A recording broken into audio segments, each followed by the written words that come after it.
एक please please please माननीय सदस्य, प्लीज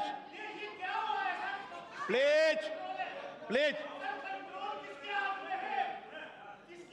चुप। माननीय सदस्यगण, एक minute, please please sit down, please sit down, please sit down. Control मेरे पास है, प्लीज सिट डाउन, प्लीज। एक मिनट, एक मिनट। माननीय सदस्यगण, एक minute please, please please please please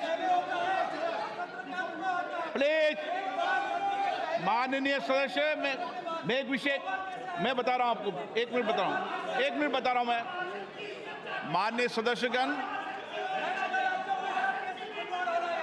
चलिए, माननीय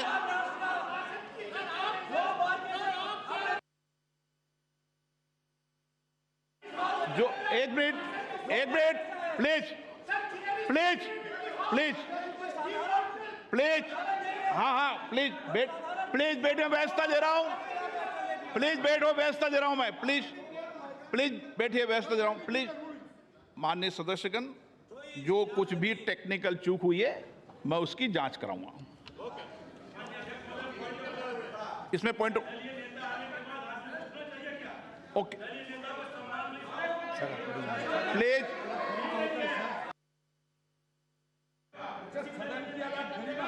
प्लीज। मैंने व्यवस्था दे दी है, इतनी बड़ी व्यवस्था दे दी है मैंने, चूक ना, जो टेक्निकल चूक हुई है उसको मैंने बता दिया ना। ये इलेक्ट्रॉनिक टेक्निक चूक है भाई, प्लीज ओके, प्लीज। अब क्या तरीका है? नो, माननीय सदस्य, मैंने सारी बात, एक मिनट, आप बैठिए, प्लीज बैठिए, प्लीज बैठिए, प्लीज बैठिए। मैंने पूर्व में भी कह दिया है, सारे विषय को मेरे संज्ञान में आपने ला दिया है। कभी टेक्निकल चूक हो जाती है, मैं सारे विषय की जांच कराऊंगा। Okay okay, please please please please please please. माननीय सदस्यगण, प्लीज बैठिए, माननीय, प्लीज 1 मिनट बैठिए। ये व्यवस्था ठीक नहीं है, आप बैठिए, बैठिए, बैठिए, क्या बैठिए, बैठिए प्लीज। विषय आपको मौका देंगे, प्लीज, ऐसे क्या? हाँ चलिए, प्लीज। कोई अपमान नहीं है, टेक्निकल चूक है, ओके, प्लीज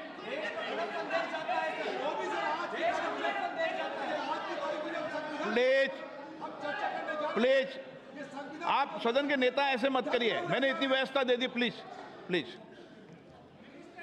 प्लीज। माननीय सदस्यगण, नई दिल्ली में G20 शिखर सम्मेलन के सफल आयोजन के लिए पूरे देश को बधाई देते हुए मुझे बेहद खुशी है भरी। इस आयोजन की सफलता ने प्रत्येक भारतीय को गर्व से भर दिया है। इसने वैश्विक स्तर पर देश की नेतृत्व की क्षमता को एक नया आयाम दिया है। मैं इस आयोजन को आम जनों का आयोजन बना देने की माननीय प्रधानमंत्री जी के विजन की सराहना करता हूं। भारत के सभी राज्यों और केंद्र शासित प्रदेशों के 60 शहरों में 200 से अधिक बैठकें हुई है, जो अभूतपूर्व है। दुनिया भर से आए 42 प्रतिनिधि मंडलों के साथ G20 नई दिल्ली लीडर समिट अपने आकार, भव्यता और प्रभाव में अभूतपूर्व था। इससे विश्व को भारत की विविधता, लोकतांत्रिक शक्ति और प्रतिभा को देखने का अवसर मिला है। भारत की G20 की अध्यक्षता समावेशी, आकांक्षी, कार्य उन्मुख, निर्णायक और जन केंद्रित रही है। G20 नेताओं के शिखर सम्मेलन में लिए गए निर्णय परिवर्तनकारी हैं और ये आने वाले दशकों में वैश्विक व्यवस्था को नया रूप देने में सहायक होंगे। माननीय प्रधानमंत्री जी के विजन और मार्गदर्शन में G20 नई दिल्ली लीडर्स समिट घोषणा पत्र को सर्वसम्मति से अपनाया गया और संवेदनशील मुद्दों पर भी सबकी सहमति बनी। विश्व स्तर पर यह स्वीकार किया गया है कि भारत के नेतृत्व एवं सक्रिय प्रयासों के कारण वैश्विक उत्तर दक्षिण के बीच दूरी के पाटने और पूर्व पश्चिम ध्रुवीकरण को नियंत्रित करने में सफलता मिली है। ये विश्व में भारत के ऊंचे कद और बढ़ती प्रतिष्ठा तथा इस सरकार द्वारा पिछले 9 वर्षों में किए गए कार्यों को दर्शाता है। माननीय प्रधानमंत्री जी के नेतृत्व में भारत को जो वैश्विक सद्भावना प्राप्त हुए, ये उसी का प्रमाण है। ये इस बात की भी स्वीकृति है कि कई प्रकार के विभाजनों से ग्रस्त विश्व में भारत शांति और संयम की आवाज है। भारत की अध्यक्षता में ग्लोबल साउथ की आवाज को G20 की चर्चा के केंद्र में लाने में महत्वपूर्ण भूमिका निभाई है। अपनी अध्यक्षता की शुरुआत में भारत ने जनवरी 2023 में voice of the global south शिखर सम्मेलन की मेजबानी की, जिसमें 125 देशों के नेतृत्व ने भाग लिया।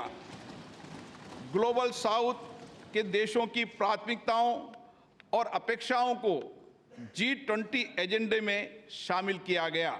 शिखर सम्मेलन की घोषणा में निर्धनता उन्मूलन, जलवायु वित्त, ऋण संबंधी समस्याओं से निपटने, खाद्य सुरक्षा, स्वास्थ्य सुरक्षा, डिजिटल बुनियादी ढांचे के विकास सहित विकासशील देशों के हितों से संबंधित विषयों को प्रमुखता दी गई।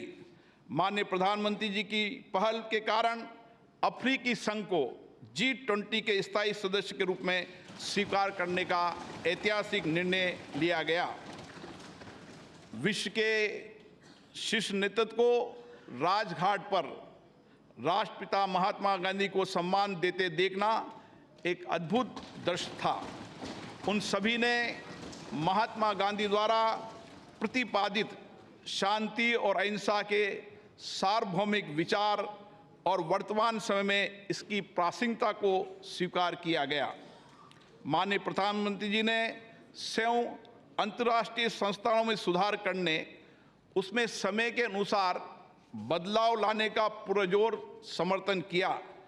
इस विभाजित विश्व में स्थिरता, वृद्धि और विकास सुनिश्चित करने के लिए वास्तविक बहुपक्षवाद के लिए यह महत्वपूर्ण है।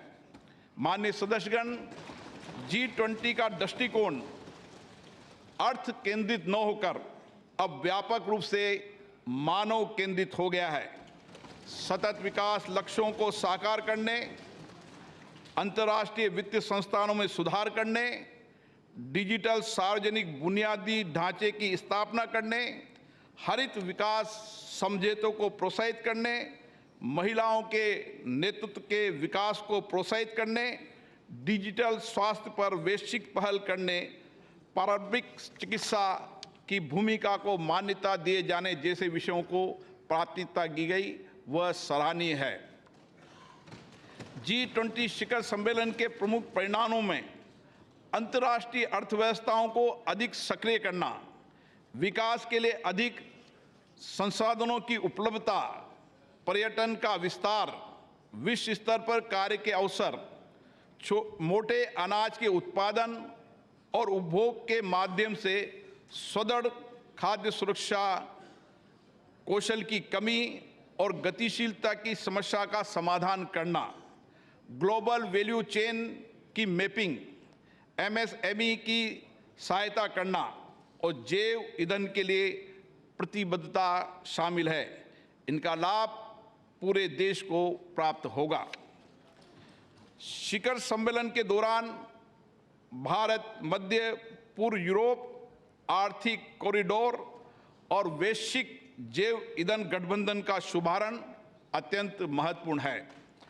इन पहलों से एक कनेक्टेड भविष्य की नींव रखी गई है, जिसमें आगे भी भारत की महत्वपूर्ण भूमिका बनी रहेगी।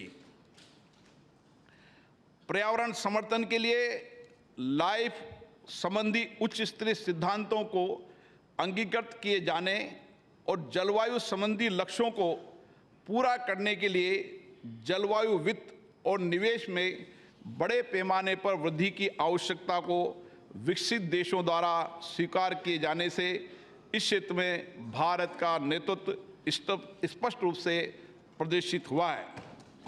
भारत की अध्यक्षता में महिलाओं और आपदा जोखिम को कम किए जाने के बारे में G20 कार्य समूह के गठन के साथ साथ स्टार्टअप पर एक नए G20 की स्थापना के रूप में नई उपलब्धि दर्ज की गई है।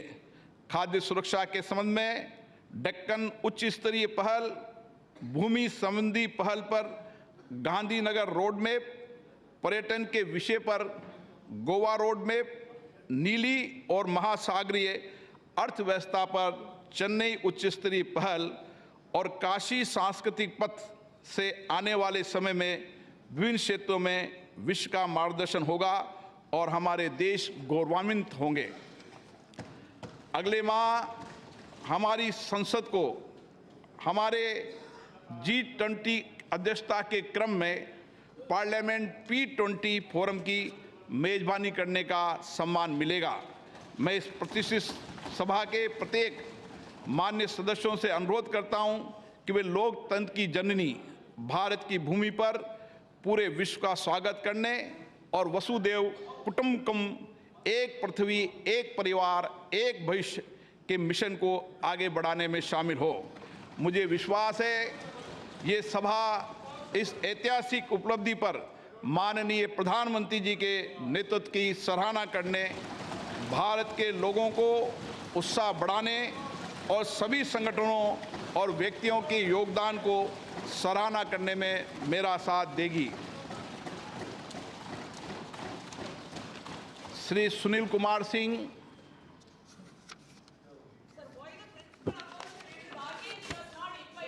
माननीय अध्यक्ष महोदय, मैं विशेषाधिकार समिति का छठा प्रतिवेदन हिंदी और अंग्रेजी संस्करण सभा पटल पर रखता हूं।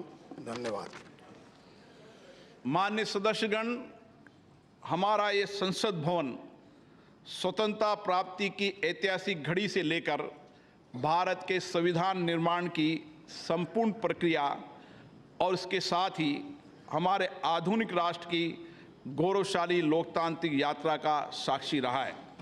स्वतंत्र भारत की प्रथम लोकसभा के अध्यक्ष श्री गणेश वासुदेव मावलंकर जी ने 15 मई 1952 को अपना पदभार ग्रहण किया था।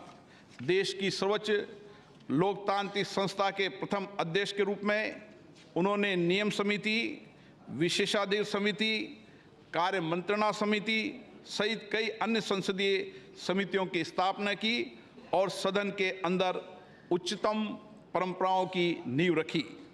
इस सदन में अभी तक मेरे पूर्व 16 माननीय सदस्य अध्यक्ष सदन के आसन पर विराजमान हुए और उन सभी ने श्रेष्ठ परंपराएं स्थापित की है। माननीय सदस्यगण, इस कक्ष के माध्यम से अब तक 15 माननीय प्रधानमंत्रियों का नेतृत्व प्राप्त हुआ। उन सभी ने अपने विचारों और कार्यों से देश की दशा और दिशा तय की है। माननीय सदस्यगण, ये सदन संवाद संस्कृति का जीवंत प्रतीक रहा है। विभिन्न दलों के बीच सहमति असहमति के बीच पिछले 75 वर्षों में देश हित में सामूहिकता से निर्णय लिए गए। संसदीय विचार विमर्श की पद्धति से देश की जनता के जीवन में सामाजिक आर्थिक बदलाव के लिए कानून बनाए गए। आपदा और संकट के समय सदन ने एकजुटता और प्रतिबद्धता से उसका सामना किया। आज इस कक्ष में कार्रवाई का अंतिम दिन है। हमारे देश की लोकतांत्रिक यात्रा में इस भवन का योगदान अतुलनीय है। आज के बाद सदन की कार्रवाई नए भवन में संचालित होगी। हम नए भवन में नई आशाओं, नई उम्मीदों के साथ प्रवेश करेंगे। मुझे विश्वास है कि हमारी संसद के नए भवन में हमारा लोकतंत्र नई ऊंचाइयों को प्राप्त करेगा। मैं माननीय प्रधानमंत्री जी से आग्रह करूंगा कि वह अपने विचार को व्यक्त करें।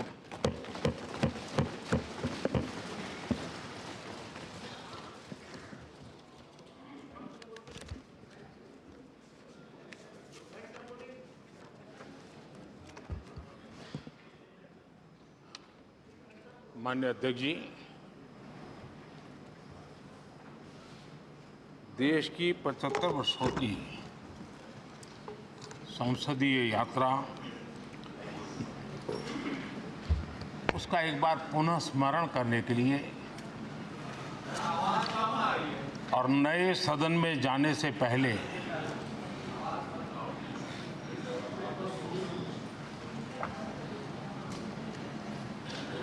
उन प्रेरक पलों को, इतिहास की महत्वपूर्ण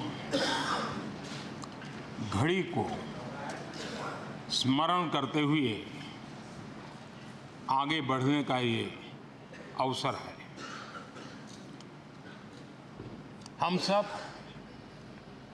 इस ऐतिहासिक भवन से विदा ले रहे हैं। आजादी के पहले ये सदन इंपीरियल लेजिस्लेटिव काउंसिल का स्थान हुआ करता था। आजादी के बाद ये संसद भवन के रूप में उसको पहचान मिली। ये सही है, इस इमारत के निर्माण करने का निर्णय विदेशी शासकों का था, लेकिन ये बात हम न कभी भूल सकते हैं और हम गर्व से कह सकते हैं कि इस भवन के निर्माण में पसीना मेरे देशवासियों का लगा था, परिश्रम मेरे देशवासियों का लगा था और पैसे भी मेरे देश के लोगों के।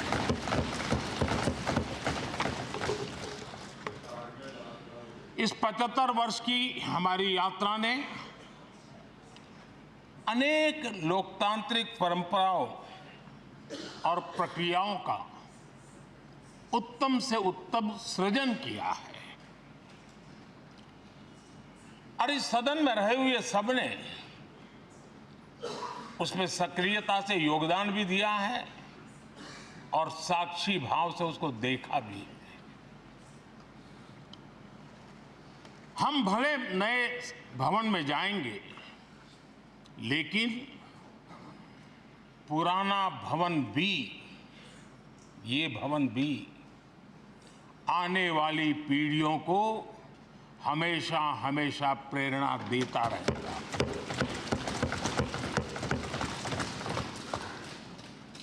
ये भारत के लोकतंत्र की स्वर्णिम यात्रा का एक महत्वपूर्ण अध्याय, जो सारी दुनिया को भारत की रगों में लोकतंत्र का सामर्थ्य कैसे है, इसका परिचित कराने का काम इस इमारत से होता रहेगा। आदरणीय अध्यक्ष जी, अमृतकाल की प्रथम प्रभा का प्रकाश राष्ट्र में एक नया विश्वास, नया आत्मविश्वास, नया उमंग, नए सपने, नए संकल्प और राष्ट्र का नया सामर्थ्य उससे भर रहा है। चारों तरफ आज भारतवासियों की उपलब्धि की चर्चा हो रही है और गौरव के साथ हो रही है। ये हमारे 75 साल के संसदीय इतिहास का एक सामूहिक प्रयास का परिणाम है, जिसके कारण विश्व में आज वो गूंज सुनाई दे रही है। आदरणीय अध्यक्ष जी, चंद्रयान 3 की सफलता न सिर्फ पूरा भारत, पूरा देश अभिभूत है और इसमें भारत के सामर्थ्य का एक नया रूप जो आधुनिकता से जुड़ा है, जो विज्ञान से जुड़ा है, जो टेक्नोलॉजी से जुड़ा है, जो हमारे वैज्ञानिकों के सामर्थ्य से जुड़ा है, जो 140 करोड़ देशवासियों के संकल्प की शक्ति से जुड़ा हुआ है, वो देश और दुनिया पर एक नया प्रभाव पैदा करने वाला है।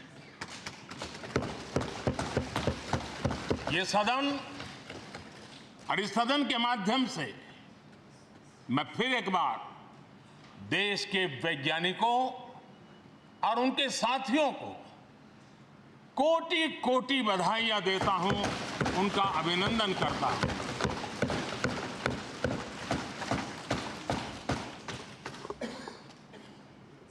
आदरणीय अध्यक्ष जी, ये सदन ने भूतकाल में जब नेम की समिट हुई थी, सर्वसम्मति से प्रस्ताव पारित करके देश के इस प्रयास को सराहा था। आज G20 की सफलता को भी आपने सर्वसम्मति से सराहा है। मैं मानता हूं देशवासियों का आपने गौरव बढ़ाया है, मैं आपका आभार व्यक्त करता हूं। G20 की सफलता 140 करोड़ देशवासियों की है। ये भारत की सफलता है, किसी व्यक्ति की सफलता नहीं है, किसी दल की सफलता नहीं है। भारत के फेडरल स्ट्रक्चर ने, भारत की विविधता ने 60 स्थानों पर 200 से अधिक समिट और उसकी मेजबानी हिंदुस्तान के अलग अलग रंग रूप में देश की अलग अलग सरकारों ने बड़े आन बान शान से की और ये प्रभाव पूरे विश्व भर के मन पर पड़ा हुआ है। ये हम सबके सेलिब्रेट करने वाला विषय है, देश के गौरवगान को बढ़ाने वाला है। और जैसा आपने उल्लेख किया, भारत इस बात के लिए गर्व करेगा, जब भारत अध्यक्ष रहा उस समय अफ्रीकन यूनियन इसका सदस्य बना।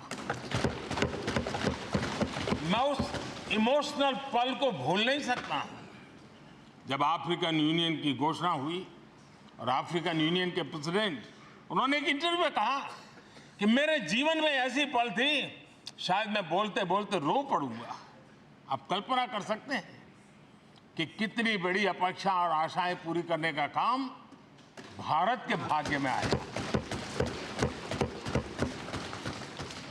आदरणीय अध्यक्ष जी, भारत के प्रति शक करने का एक स्वभाव कई लोगों का बना हुआ है और जब आजादी मिली तब से चल रहा है। इस बार भी यही था, कोई डिक्लेरेशन नहीं होगा, असंभव है। लेकिन ये भारत की ताकत है कि वह भी हुआ और विश्व सर्वसम्मति से एक साझा घोषणा पत्र लेकर के आगे का रोड मैप लेकर के यहाँ से प्रारंभ हुआ है। और अध्यक्ष जी, आपके नेतृत्व में, क्योंकि भारत की अध्यक्षता नवंबर के आखिरी दिन तक है, इसलिए अभी हमारे पास जो समय है उसका उपयोग हम करने वाले हैं और आपकी अध्यक्षता में दुनिया भर के ये जो G20 के सदस्य हैं, P20 पार्लियामेंट के स्पीकर्स की एक समिट, जैसे आपने घोषणा की, सरकार का आपके इस प्रयासों को पूरा समर्थन रहेगा, पूरा सहयोग रहेगा। आदरणीय अध्यक्ष जी, हम सबके लिए गर्व की बात है कि आज भारत विश्व मित्र के रूप में अपनी जगह बना पाया है। पूरा विश्व भारत में अपना मित्र खोज रहा है। पूरा विश्व भारत की मित्रता को अनुभव कर रहा है और उसका मूल कारण है हमारे जो संस्कार है, वेद से विवेकानंद तक जो हमने पाया है। सबका साथ सबका विकास का मंत्र आज विश्व को हमें साथ लाने में जोड़ रहा है। आदरणीय अध्यक्ष जी, ये सदन से विदाई लेना एक बहुत ही भावुक पल है। परिवार भी अगर पुराना घर छोड़कर के नए घर जाता है तो बहुत सारी यादें कुछ पल के लिए उसको झकझोर देती है।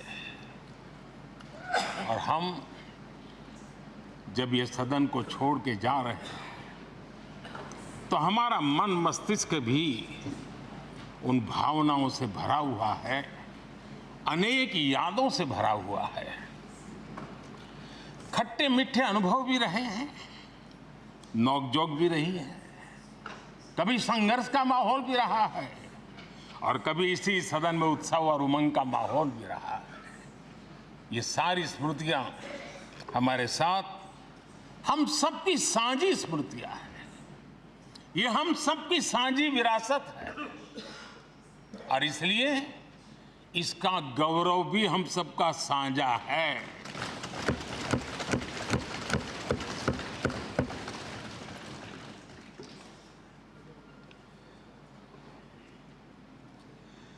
आजाद भारत के नवनिर्माण से जुड़ी हुई अनेक घटनाएं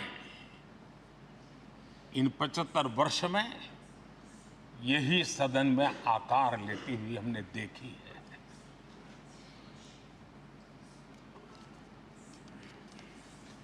आज हम जब इस सदन को छोड़ करके नए सदन की ओर प्रस्थान करने वाले हैं,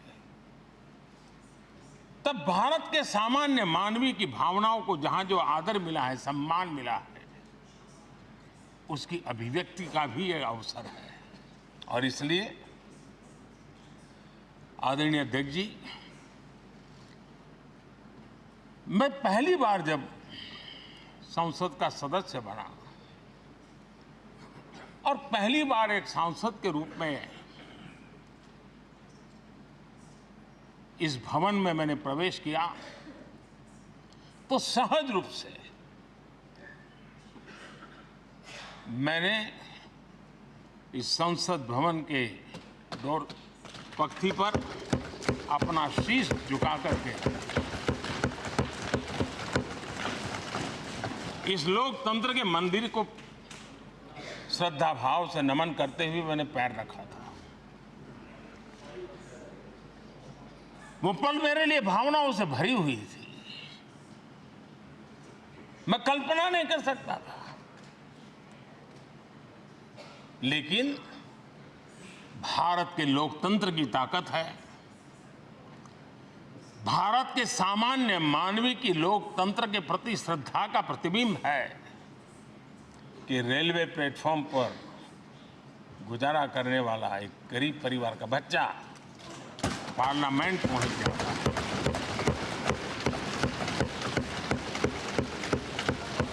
मैंने कभी कल्पना तक नहीं की कि देश मुझे इतना सम्मान देगा, इतना आशीर्वाद देगा, इतना प्यार देगा। सोचा नहीं था अध्यक्ष जी। आदरणीय अध्यक्ष जी, हम में से बहुत लोग हैं जो संसद भवन के अंदर जो चीज़ें लिखी गई उसको पढ़ते भी रहते हैं, कभी कभी उसका उल्लेख भी करते हैं। हमारे यहाँ संसद भवन के प्रवेश द्वार पर एक छांदोग्य उपनिषद का एक वाक्य है, लोक द्वारम करके पूरा वाक्य है। उसका मतलब ये होता है कि जनता के लिए दरवाजे खोलिए और देखिए कि कैसे वो अपने अधिकारों को प्राप्त करती है। हमारे ऋषि मुनियों ने ये लिखा हुआ है, हमारे प्रवेश द्वार पर लिखा हुआ है। हम सब और हमारे पहले जो यहाँ रहे हैं वो भी इस सत्यता के साक्षी है। आदरणीय अध्यक्ष जी, समय रहते जैसे जैसे वक्त बदलता गया, ये हमारे सदन की संरचना भी निरंतर बदलती रही है और अधिक समावेशी बनती गई है। समाज के हर वर्ग का प्रतिनिधि विविधताओं से भरा हुआ इस सदन में नजर आता है। अनेक भाषाएं हैं, अनेक बोलियां, अनेक पहरवेश हैं, अनेक खान पान है।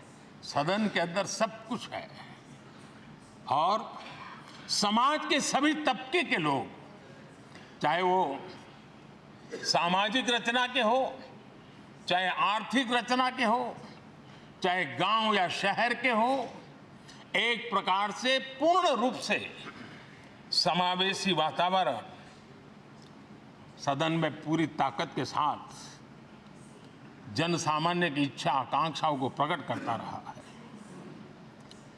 दलित हो, पीड़ित हो, आदिवासी हो, पिछड़े हो, महिलाएं हो, हर एक का धीरे धीरे धीरे योगदान बढ़ता चला गया है।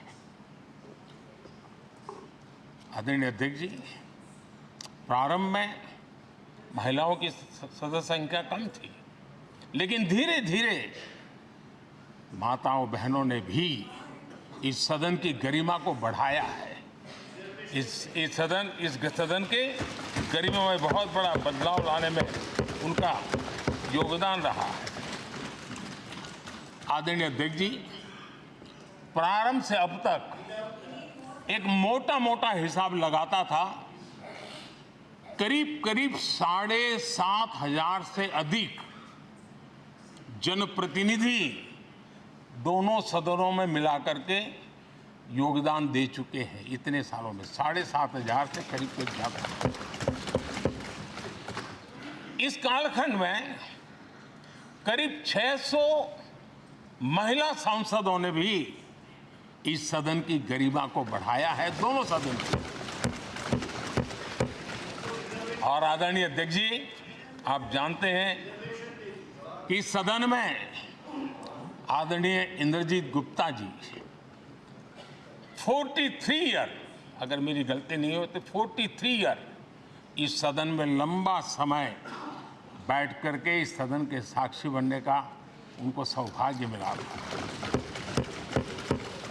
और यही सदन है आदरणीय अध्यक्ष जी, जहां शकीकुर रहमान जी 93 की एज में भी सदन में अपना योगदान देते रहे, जबकि उनकी उम्र 93। और आदरणीय अध्यक्ष जी, ये भारत के लोकतंत्र की ताकत है कि 25 साल की उम्र की चंद्रमणि मुर्मू इस सदन की सदस्य बनी थी। सिर्फ 25 साल की उम्र की, सबसे छोटी उम्र की सदस्य बनी थी। आदरणीय अध्यक्ष महोदय, वाद विवाद, कटाक्ष, ये सब कुछ हम सब ने अनुभव किया है, हम सब ने इनिशिएट भी किया है, कोई बाकी नहीं है। लेकिन उसके बावजूद भी शायद जो परिवार भाव हम लोगों के बीच में रहा है, हमारे पहले की पीढ़ियों में भी रहा है, जो लोग प्रचार माध्यमों से हमारे यहाँ का रूप देखते हैं और बाहर निकलते ही हमारा जो अपनापन होता है, परिवार भाव होता है, वो एक अलग ही ऊंचाई पर ले जाता है। और ये भी इस सदन की ताकत है, एक परिवार भाव। और उसके साथ साथ हम कभी कड़वाहट पाल करके नहीं जाते हैं। हम उसी प्यार से सदन छोड़ने के कई वर्षों के बाद भी मिल जाए तो भी उस प्यार को कभी भूलते नहीं है, उस स्नेह भरे याद दिनों को भूलते नहीं है। वो मैं अनुभव कर सकता हूं। आदरणीय अध्यक्ष जी, हमारे पहले भी और वर्तमान भी हमने कई बार देखा है कि अनेक संकटों के बावजूद भी, अनेक असुविधाओं के बावजूद भी सांसद सदन में आए हैं और उन्होंने शारीरिक पीड़ा भी असह्य हो तो भी सदन में एक सांसद के रूप में, जनप्रतिनिधि के रूप में अपना कर्तव्य निभाया है। ऐसी अनेक घटनाएं आज हमारे सामने हैं। गंभीर गंभीर बीमारियों के बावजूद भी कोई व्हीलचेयर में आना पड़ा, किसी को डॉक्टरों को बाहर खड़े रख करके अंदर आना पड़ता, लेकिन सभी सांसदों ने कभी न कभी इस प्रकार से अपनी भूमिका निभाई। कोरोना काल हमारे सामने उदाहरण है। हर परिवार में रहता था कहीं बाहर जाए तो मौत को बुलावा न दे दे, उसके बावजूद भी हमारे माननीय सांसद दोनों सदन में कोरोना काल के इस संकट की घड़ी में भी सदन में आए, अपना कर्तव्य निभाया। हमने राष्ट्र का काम रुकने नहीं दिया। आवश्यकता पड़ी, डिस्टेंस रखना भी था और बार बार टेस्टिंग भी करना पड़ता था। सदन में आते थे लेकिन मास्क पहनना पड़ता था। बैठने की रचना भी अलग अलग की, समय भी बदले गए। हर चीज के साथ राष्ट्र का काम रुकना नहीं चाहिए, इस भाव से सभी सदस्यों ने इस सदन को अपने कर्तव्य का महत्वपूर्ण अंग माना, संसद को चलाए रखा। और मैंने देखा है कि इस सदन से इतना लगाव लोगों का रहता है कि पहले कभी हम देखते थे कोई 30 साल पहले सांसद रहा होगा, कोई 35 साल पहले रहा होगा, लेकिन वो सेंट्रल हॉल तो जरूर आएगा। जैसे मंदिर जाने की आदत होती है वैसे उनको सदन में आने की आदत है। इस जगह का लगाव बन जाता है, एक आत्मीय भाव से जुड़ाव हो जाता है। और ऐसे बहुत से पुराने लोग हैं जो आते जाते में मन करता है जरा चलो एक चक्कर काट ले। आज उनका जनप्रतिनिधि के नाते दायित्व तो नहीं है, लेकिन भूमि के प्रति उनका लगाव हो जाता है। ये सामर्थ्य होता है इस सदन का। आदरणीय अध्यक्ष महोदय, आजादी के बाद बहुत बड़े बड़े विद्वान लोगों ने बहुत आशंकाएं व्यक्त की थी, पता नहीं देश का क्या होगा, चल पाएगा कि नहीं चल पाएगा, एक रहेगा कि बिखर जाएगा, लोकतंत्र बना रहेगा नहीं, 50। लेकिन इस देश की संसद की ताकत है कि पूरे विश्व को गलत सिद्ध कर दिया और ये राष्ट्र पूरे सामर्थ्य के साथ आगे बढ़ता रहा। और इस विश्वास से कि हम भले आशंकाएं होंगी, घने काले बादल होंगे, लेकिन सफलता प्राप्त करते रहेंगे। और ये हम सब लोगों ने, हमारी पुरानी पीढ़ियों ने मिलकर के इस काम को करके दिखाया है। इसका गौरवगान करने का ये अवसर है।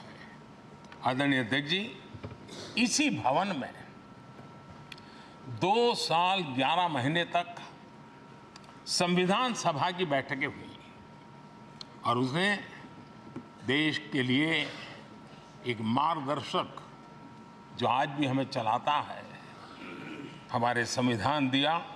और 26 नवंबर 1949 को जो संविधान हमें मिला वो 26 जनवरी 1950 को लागू हुआ।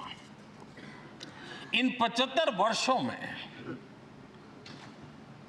सबसे बड़ा जो अचीवमेंट है वो ये है कि देश के सामान्य मानवी का इस संसद पर विश्वास बढ़ता ही गया है।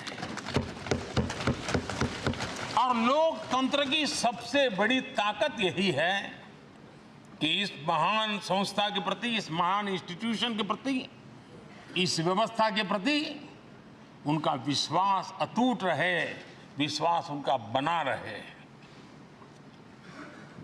इन 75 वर्षों में हमारी संसद ने जन भावनाओं की अभिव्यक्ति का भवन भी बना दिया। यहाँ जन भावनाओं की पुरजोश अभिव्यक्ति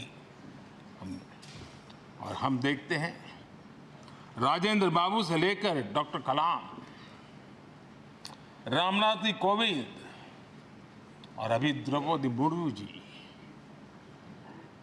इन सब के संबोधन का लाभ हमारे सदनों को मिला है, उनका मार्गदर्शन मिला है। आदरणीय अध्यक्ष जी, पंडित नेहरू जी, शास्त्री जी, वहां से लेकर के अटल जी, मनमोहन सिंह जी तक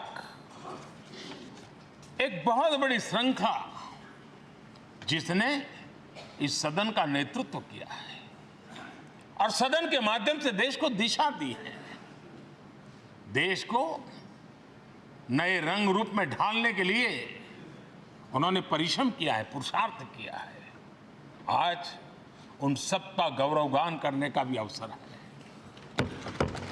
आदरणीय अध्यक्ष जी,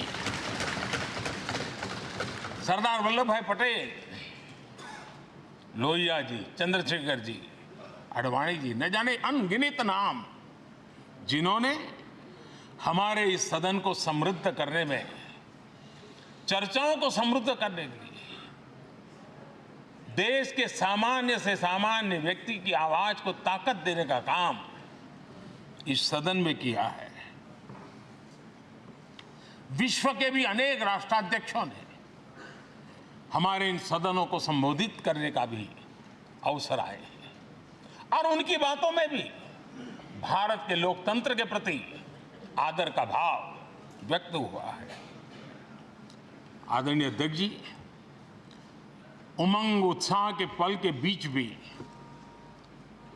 कभी सदन की आंख से आंसू भी बहे। ये सदन दर्द से भर गया जब देश को 3 अपने प्रधानमंत्री उनको अपने कार्यकाल में ही खोने की नौबत आई, नेहरू जी, शास्त्री जी और इंदिरा जी। तब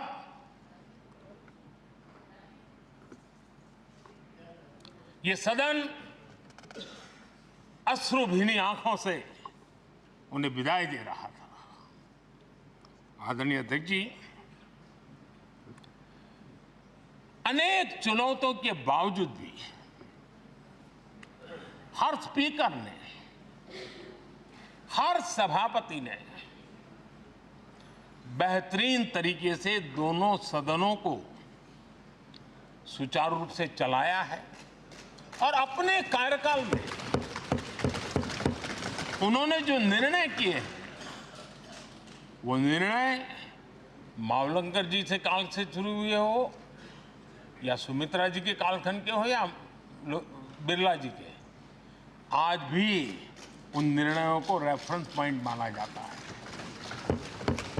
ये काम हमारे करीब 17 स्पीकर और उसमें 2 हमारी महिला स्पीकर ने भी, और मावलंकर जी से लेकर के सुमित्रा ताई तक और बिरला जी का मार्गदर्शन आज भी हमें मिल रहा है।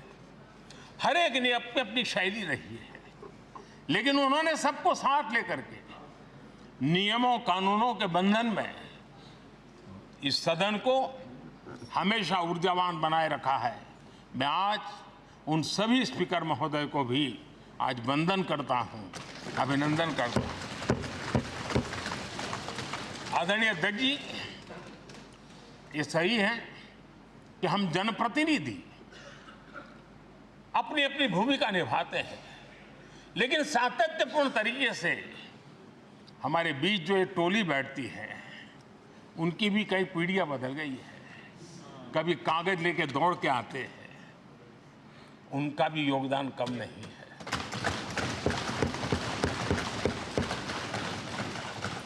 हमें कागज पत्र पहुंचाने के लिए दौड़ते हैं, सदन में कोई गलती ना हो जाए, उसके निर्णय में कोई गलत ना हो जाए, उसके लिए वो चौकन्ने रहते हैं।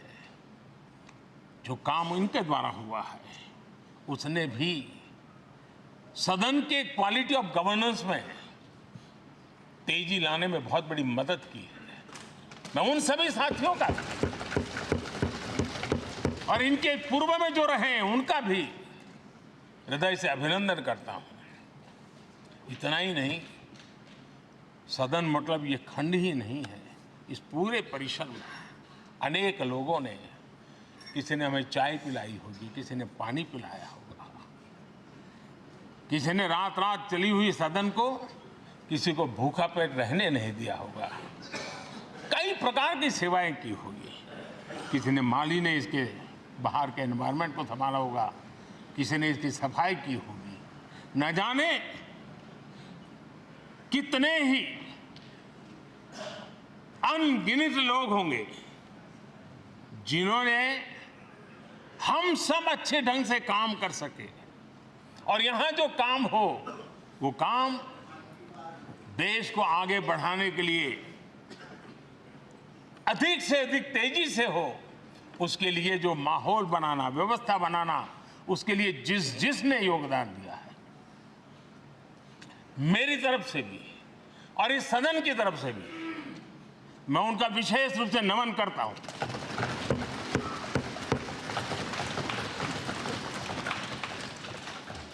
आदरणीय अध्यक्ष जी, लोकतंत्र का ये सदन, आतंकी हमला हुआ,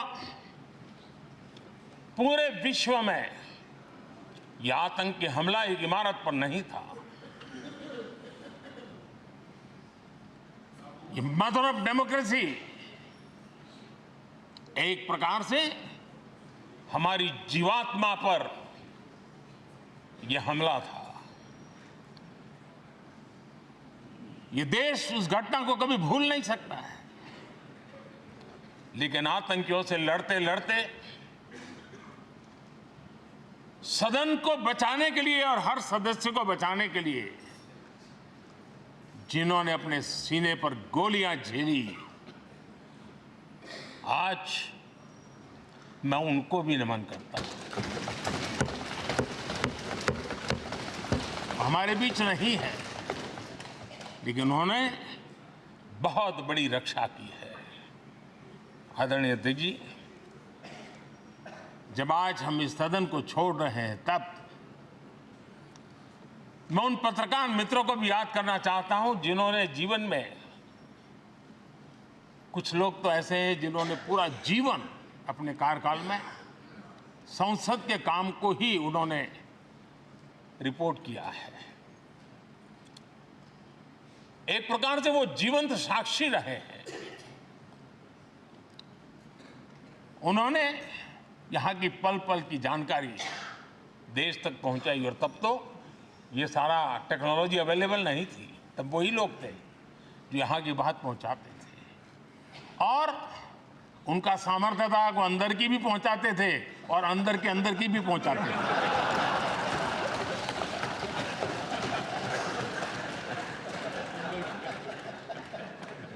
और मैंने देखा कि ऐसे पत्रकारिता जिन्होंने संसद को कवर किया,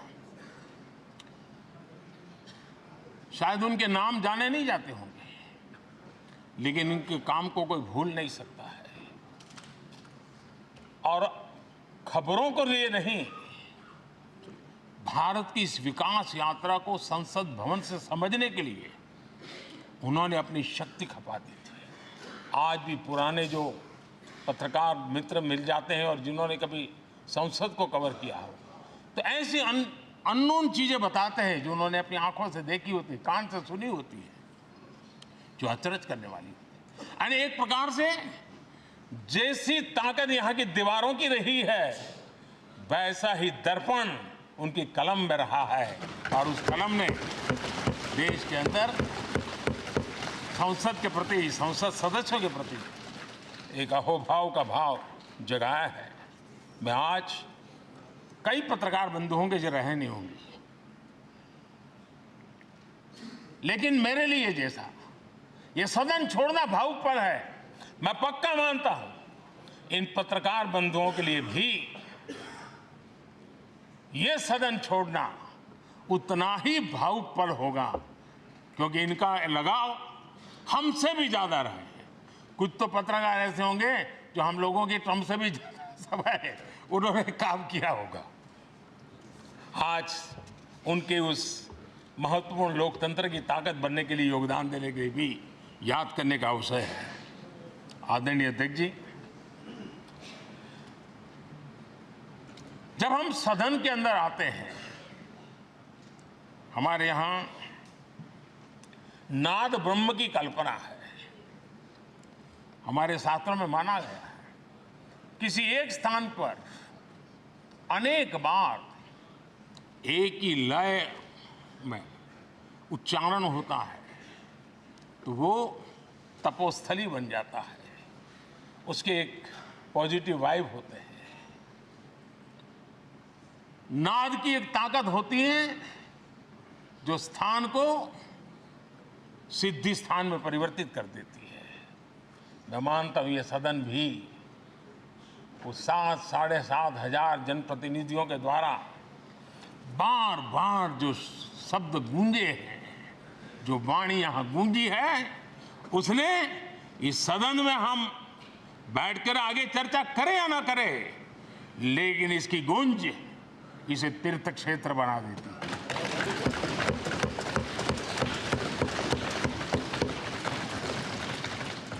एक जागृत जगह बन जाती है और लोकतंत्र की प्रति श्रद्धा रखने वाला व्यक्ति आज से 50 साल के बाद भी जब यहां देखने के लिए भी आएगा तो उसे उस गूंज की अनुभूति होगी कि कभी भारत की आत्मा की आवाज यहां पर गूंजती थी।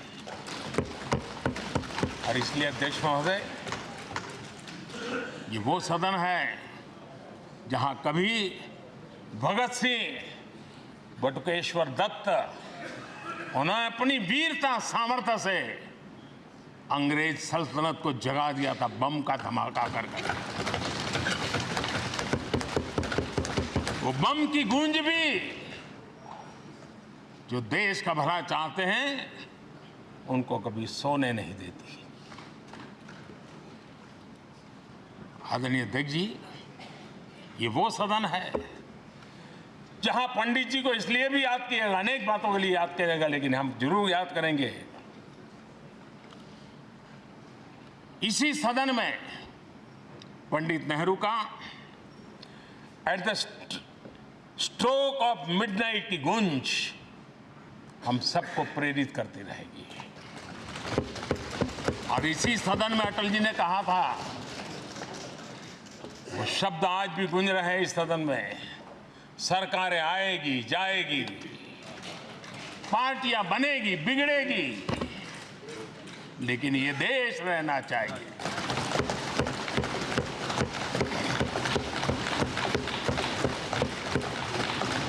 आदरणीय अध्यक्ष जी, पंडित नेहरू की जो प्रारंभिक मंत्री परिषद थी, बाबा साहब आम्बेडकर जी एक मंत्री के रूप में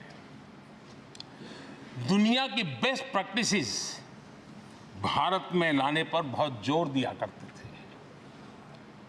फैक्ट्री कानून में अंतर्राष्ट्रीय सुझावों को शामिल करने पर बाबा साहब सर्वाधिक आग्रही रहे थे और उसका परिणाम आज देश को लाभ मिल रहा है। बाबा साहब आम्बेडकर ने देश को नेहरू जी की सरकार में वाटर पॉलिसी दी थी और उस वाटर पॉलिसी बनाने में बाबा साहब आम्बेडकर की बहुत बड़ी भूमिका रही थी।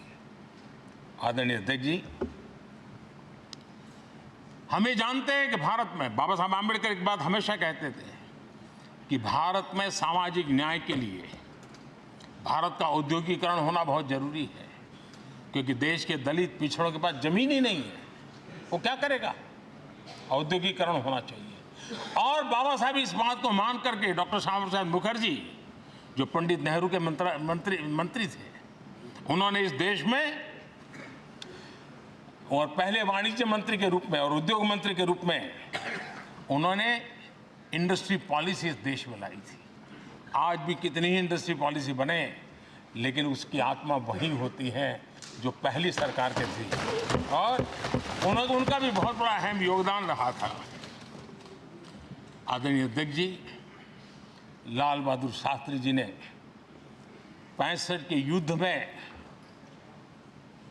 हमारे देश के जवानों में का हौसला बुलंद करना, उनके सामर्थ्य के लिए को पूरी तरह राष्ट्र हित में झोंक देने की प्रेरणा इसी सदन में से दी थी लाल बहादुर शास्त्री का।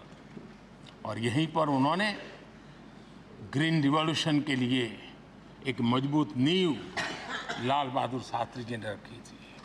आदरणीय अध्यक्ष जी, बांग्लादेश की मुक्ति का आंदोलन और उसका समर्थन भी इसी सदन ने इंदिरा गांधी के नेतृत्व में किया था।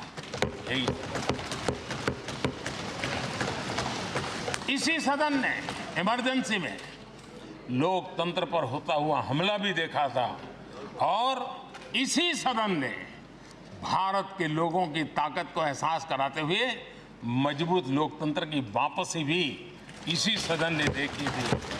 वो राष्ट्रीय संकल्प भी देखा था, ये सामर्थ्य भी देखा था।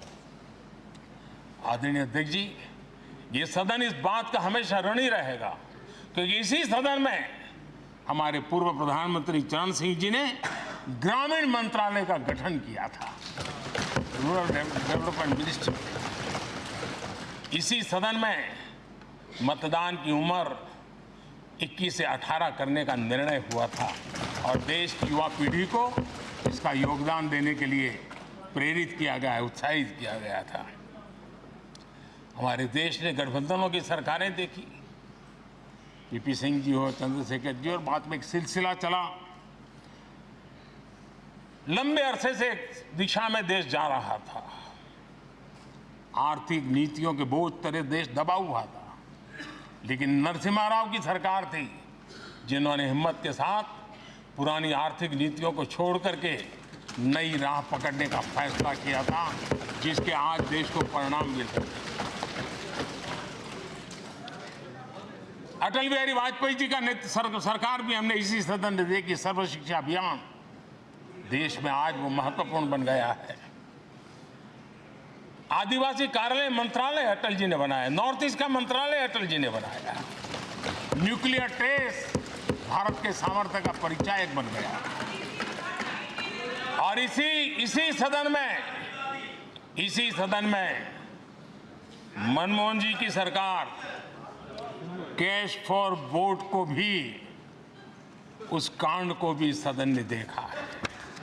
आदरणीय अध्यक्ष जी, सबका साथ सबका विकास का मंत्र, अनेक ऐतिहासिक निर्णय, दशकों से लंबित विषय, उनका स्थायी समाधान भी इसी सदन में हुआ। आर्टिकल 370, ये सदन हमेशा हमेशा गर्व के साथ कहेगा कि सदन के कारण one nation one tax, GST का निर्णय भी इसी सदन ने किया। One rank one pension, OROP, ये भी इसी सदन ने देखा। गरीबों के लिए 10% आरक्षण कोई विवाद के बिना पहली बार देश में करने में सफल लगे। आदरणीय अध्यक्ष जी, भारत के लोकतंत्र में तमाम उतार चढ़ाव हमने देखे, और ये सदन लोकतंत्र की ताकत है, लोकतंत्र की ताकत की साक्षी है, जन विश्वास का एक केंद्र बिंदु रहा है। इस सदन की विशेषता देखिए, और दुनिया के लोगों का आज भी ऐतराज होता है। ये सदन है जिसमें कभी 4 सांसद वाली पार्टी सत्ता में होती थी और 100 सदस्य वाली पार्टी विपक्ष में बैठती थी। ये भी सामर्थ्य इस सदन के लोकतंत्र की ताकत का परिचय कराता है। और यही सदन है जिसमें एक वोट से अटल जी की सरकार गई थी और लोकतंत्र की गरिमा को बढ़ाया था। ये भी इसी सदन में हुआ। आज अनेक छोटी छोटी रीजनल पार्टियों का प्रतिनिधित्व हमारे देश की विविधता को, हमारे देश के एस्पिरेशंस का एक प्रकार से वो आकर्षक केंद्र बिंदु बना है। आदरणीय अध्यक्ष जी, इस देश में 2 प्रधानमंत्री ऐसे रहे, मोरारजी भाई वीपी सिंह एक प्रकार से कांग्रेस में जीवन खपाया था, लेकिन एंटी कांग्रेस गवर्नमेंट का नेतृत्व कर रहे थे। ये भी इसकी विशेषता थी। और हमारे नरसिम्हा राव जी, वो तो बिस्तरा गोल करके घर जाने की तैयारी कर रहे थे, निवृत्ति की घोषणा कर चुके थे। लेकिन यही लोकतंत्र की ताकत देखिए, सदन की ताकत देखिए, वो प्रधानमंत्री के रूप में 5 साल हमारी सेवा कर रहे।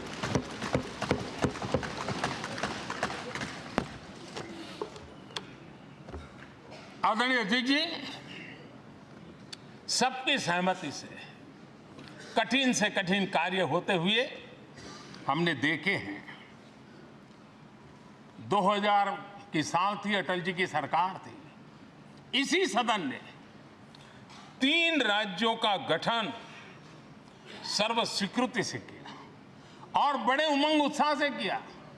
जब छत्तीसगढ़ की रचना हुई तो उत्सव छत्तीसगढ़ ने भी मनाया, उत्सव मध्य प्रदेश ने भी मनाया। जब उत्तराखंड की रचना हुई तो उत्सव उत्तराखंड ने भी मनाया, उत्सव उत्तर प्रदेश ने भी मनाया। जब झारखंड की रचना हुई तो उत्सव झारखंड ने भी मनाया, उत्सव बिहार ने भी बताया। ये हमारे सदन का सामर्थ्य, सब सहमति का वातावरण बना करके।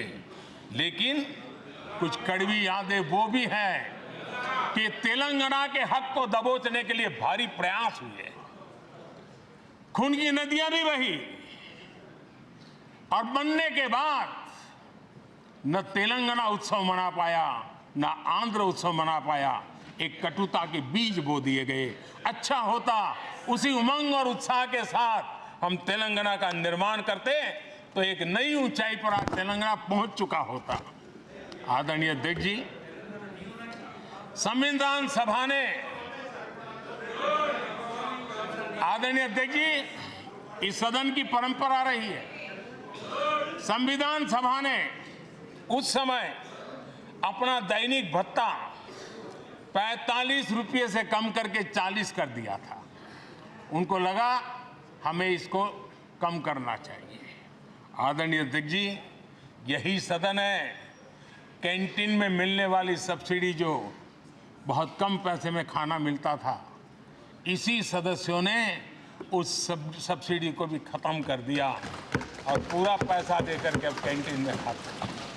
आदरणीय अध्यक्ष जी, कोरोना काल में जब जरूरत पड़ी तो यही सांसद जिन्होंने एमपी लेड फंड को छोड़ दिया और देश को इस संकट की घड़ी में मदद करने के लिए आगे आए। इतना ही नहीं, कोरोना काल में इसी सदन के सांसदों ने अपने तनख्वाह में 30% कटौती की और उन्होंने देश के सामने आए हुए संकट में अपनी बहुत बड़ी जिम्मेवारी निभाई। आदरणीय अध्यक्ष जी, हम गर्व से कह सकते हैं, ये सदन में बैठे हुए लोग भी कह सकते हैं, हमारे पूर्वज जो सदन में बैठे थे वो भी कह सकते हैं कि हम ही लोग हैं जिन्होंने हम पर डिसिप्लिन लाने के लिए हमारे यहाँ जनप्रतिनिधित्व कानून में समय समय पर कठोरता बरती। नियम हमने ही लादे, हमने ही तय किया कि नहीं, जनप्रतिनिधि के जीवन में ये नहीं हो सकता। मैं मानता हूं ये जीवंत लोकतंत्र का बहुत बड़ा उदाहरण है और ये सदन ने दिया है, यही माननीय सांसदों ने दिया है और हमारी पुरानी पीढ़ी के सांसदों ने दिया है। और मैं मानता हूं कि कभी कभी उन चीजों को भी याद करना चाहिए। आदरणीय अध्यक्ष जी, हम जो वर्तमान सांसद हैं उनके लिए तो ये विशेष सौभाग्य का अवसर है। सौभाग्य का अवसर इसलिए है कि हमें इतिहास और भविष्य दोनों की कड़ी बनने का अवसर मिला है।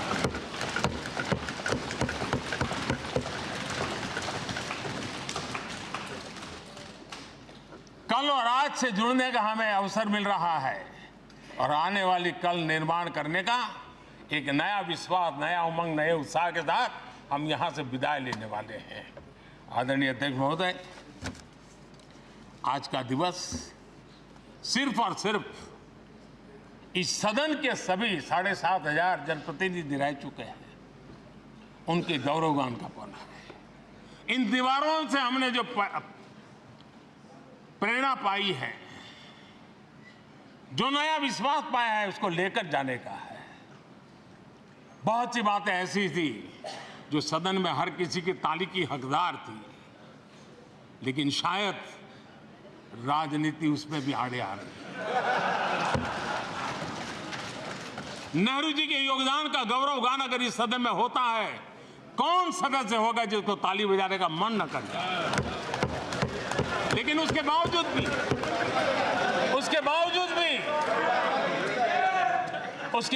भी देश के लोकतंत्र के लिए बहुत जरूरी है हम सब ने अपने यहां सोच लें। आदरणीय अध्यक्ष जी, मुझे पूरा विश्वास है कि आपके मार्गदर्शन में और इस अनुभवी माननीय सांसदों के सामर्थ्य से हम नई संसद में जब जाएंगे तो नए विश्वास के साथ जाएंगे। मैं फिर एक बार, आज पूरा दिवस आपने इन पुरानी स्मृतियों को ताज़ा करने के लिए दिया, एक अच्छे वातावरण में सबको याद करने का मौका दिया। इसके लिए मैं आप सबका, आपका हृदय से आभार व्यक्त करता हूं और मैं सभी सदस्यों से आग्रह करूंगा कि अपने जीवन की ऐसी मधुर यादों को यहां हम जरूर व्यक्त करें, ताकि देश तक पहुंचे कि सचमुच में ये हमारा सदन, ये हमारे जनप्रतिनिधियों की गतिविधि सच्चे अर्थ में देश को समर्पित है। इसका भाव लोगों के तक पहुंचे, इसी एक अपेक्षा के साथ मैं फिर एक बार इस धरती को प्रणाम करता हूं, इस सदन को प्रणाम करता हूं। भारत के मंदिरों से बनी हुई हर एक दीवार के हर एक ईंटे को प्रणाम करता हूं और पिछले 75 साल में भारत के लोकतंत्र को नया सामर्थ्य शक्ति देने वाले हर गुंज को, उस नाद ब्रह्म को नमन करते हुए मेरी वाणी को विराम कर देता हूं। बहुत बहुत धन्यवाद। माननीय सदस्यगण, माननीय प्रधानमंत्री जी ने इस सदन की सीख, अनुभव, यहाँ की प्रेरणा, यहाँ की गूंज के बारे में व्यक्त किया है। मैं ये अपेक्षा करूँगा कि आज का दिन इसी तरीके से सकारात्मक वातावरण में हम चर्चा करें, सकारात्मक विषय रखें और जो कुछ भी यहाँ से सीखा है, हमारे पूर्वजों ने जो कुछ भी इस देश को, लोकतंत्र को दिया है, उसके बारे में सकारात्मक विचार रखें। आप सभी को बहुत बहुत धन्यवाद। अधीर रंजन चौधरी जी।